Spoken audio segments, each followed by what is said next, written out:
আচ্ছা, তোরা দুজনে যে বিয়ে করতেছিস, তোদের দুজনের মত আছে তো? ইলমা মত আছে তোর? তোর মত আছে? মানে এদের তোদের কোনো বিমত নেই? আচ্ছা, মেয়েটা তোরা নিচ্ছিস, মেয়ের উপরে কোনো এফেক্টও না পড়ে।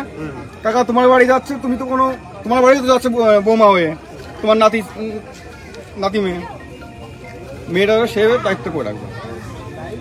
না না, তোকে এই বিয়ে করার ব্যাপারে কেউ কি পেশাদ দিয়ে বিয়ে করাচ্ছে? সেটা বল আগে।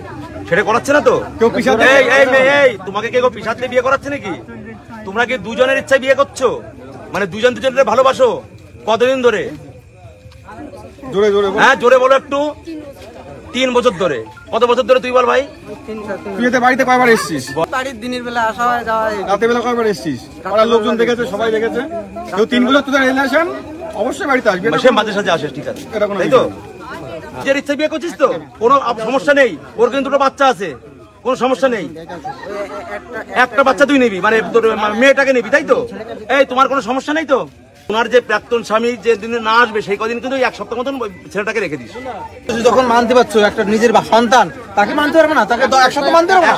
তাহলে তুমি একে কেমন ভালোবাসো?